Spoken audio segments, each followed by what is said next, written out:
आया है कि आत्मा अजर अमर अविनाशी है, आत्मा निहि तत्व है, आत्मा विकार रहित है। मैं जीव की बात नहीं कर रहा हूं। लोग आत्मा को जीव समझ बैठते हैं, दिक्कत तब आती है जब मैं कहूंगा जीव आत्मा, तब समझना कि मैं जीव की बात कर रहा हूं।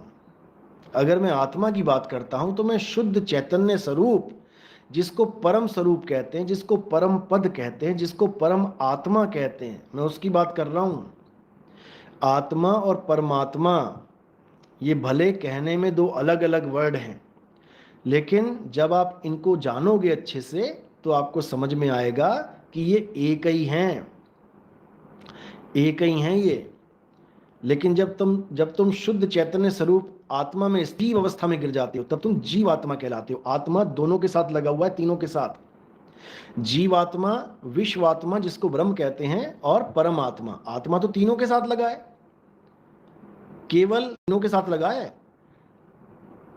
फिर समझ लो एक बार, केवल अवस्था की वजह से जीव, जे परम कोई नाम नहीं है उसका कि आत्मा से अलग एक बहुत बड़ा परम आत्मा है।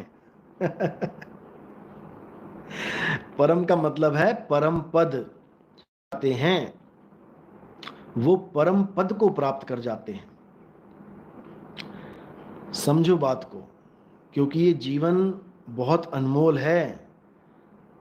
ऐसे निकम्मों के पीछे अगर ये जीवन लगा दिया और चले गए ना 84 में, तो फिर सिर पे हाथ रख के रोओगे और सोचोगे कि कहाँ चक्कर में पड़ गया मैं इसके। अच्छा खासा मैं सत्य को जान रहा था, कहाँ मैं शब्दों के चक्कर में पड़ गया।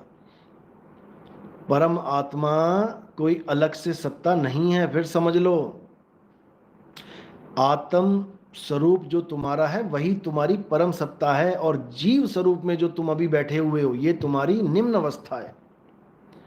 इसमें तुम धक्के खा रहे हो। जीव चल अवस्था में धक्के खा रहा है, जीव खा रहा है। जग में जीव अनंत न जाने पीव को, जीव पीव शिव। 1000 बार मैंने समझाया, तुम्हारी बुद्धि में अभी भी नहीं गया, तो तुम सच में 84 के ही हकदार हो। तुम एक बार 84 का चक्कर लगा के ही आ जाओ। तब तुम्हारे समझ में आएगा कि ये शिव क्या है, जीव क्या है, पीव क्या है। अभी नहीं समझ में आ रहा, क्योंकि सस्ते में ज्ञान मिल गया ना। घर बैठे मोबाइल पे देखते देखते कोई फिल्म, कोई गाना, हमारा सत्संग आ गया, सुन लिया, अच्छा लगा, नाम ले लिया, सस्ते में मिल गया ना, इसलिए समझ में नहीं आई बात। यही तुम्हें 2 4 5 साल धक्के खा के मिलता ना, किसी गुरुओं के पास जाके बर्तन वर्तन धो के 2 4 5 साल वहाँ चौकीदारी करके, गोबर वोबर उठा के वहाँ पे कोई गाय वाय पाली होती, उसके बाद ये ज्ञान अगर तुम्हारे जीवन में आता ना, तब तुम्हें इसकी कदर पड़ती। अभी तुम्हें इसकी कदर नहीं है, अभी इसकी कदर नहीं है। क्यों? सस्ते में मिल गया, फ्री में मिल गया। कोई बात नहीं, अभी एक आधा चक्कर और लगा के आओ 84 का, शायद तब तुम्हें अच्छे से समझ में आएगा कि आत्मा भोजन करती है कि नहीं करती है। 84 लाख में जाके एक बार अच्छे से भोजन करके आओ तुम। खाना पीना करके आओ, क्योंकि जब आत्मा भोजन करती है तो फिर परमात्मा भी भोजन करता है। फिर तो दोनों बाप बेटा मिलके अच्छे से भोजन करके आओ तुम 84 में। क्योंकि जो खुद भोजन कर रहा है तो उसका पिता भी भोजन ही कर रहा होगा भाई। और बिना पिता के तो तुम जा ही नहीं सकते कहीं। हर जन्म में तुम्हें पिता की जरूरत है, बिना पिता के तो जीवन जिया ही नहीं जा सकता। तो जहाँ 84 में जाओगे वहाँ पिता भी मिल जाएगा, माता पिता मिल जाएंगे, लख 84 माही, जाओ भोजन करो। तो यहाँ वो टिके जिसको भोजन नहीं करना है। जो इन भोजन से, इन विकारों से, इन सब से, शरीर से, देह से परे होना चाहता है, वो यहाँ टिके। बाकी सब 84 में भोजन करके आओ बढ़िया वाला। चलो,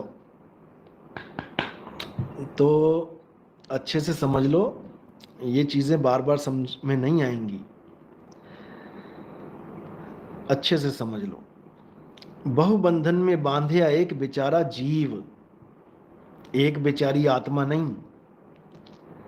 आत्मा का तो ज्ञान प्राप्त करना है। आत्म ज्ञान बिना नर भटके। नर कौन है? नर जीव है, भटक रहा है। और कौन सा ज्ञान प्राप्त करना है? आत्म ज्ञान बिना नर भटके।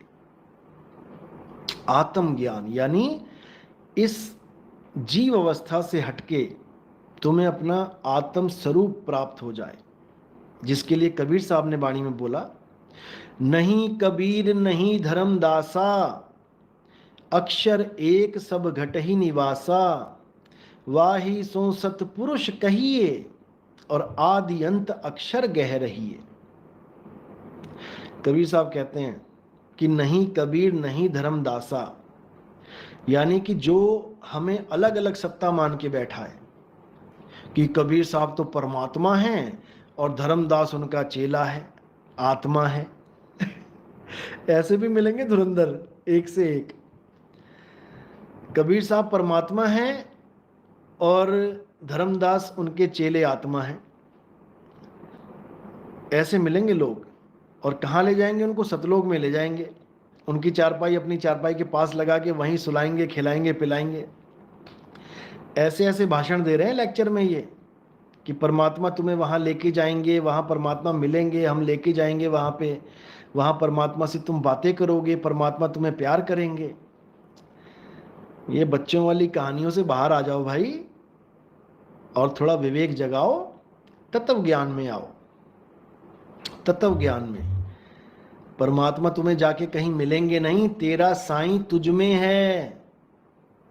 जाग सके तो जाग, तुझ में तेरा साईं है। कहाँ जाके प्यार ढूंढ रहा है? प्यार व्यार तो वहां मिलेगा नहीं, मार जरूर मिलेगी। 184 में जब बैल बन के आओगे ना, मार खूब पड़ेगी, प्यार तो क्या मिलेगा। तो इसलिए अच्छे से समझ लो, तेरा साईं तुझ में है, यानी तेरे आत्म स्वरूप में ही परम आत्मा विद्यमान है। आत्म में राम, राम में आत्म, चीनस गुरमुख विचारे। बाबा नानक की वाणी है ये। अब ये मत कह देना कि बाबा नानक भी अज्ञानी थे। गाजीपुर वाला ज्यादा बड़ा ज्ञानी है बाबा नानक से। तो भाई थोड़ा होश में आ जाओ। तेरा साईं तुझ में है, पहले तू खुद को तो चीन ले। तू परमात्मा को चीनने के लिए दौड़ पड़ा, तू खुद को तो जान ले। जब तक तू खुद को नहीं जानेगा, तू खुदा को नहीं पा सकता, क्योंकि खुदा खुद में ही है। वो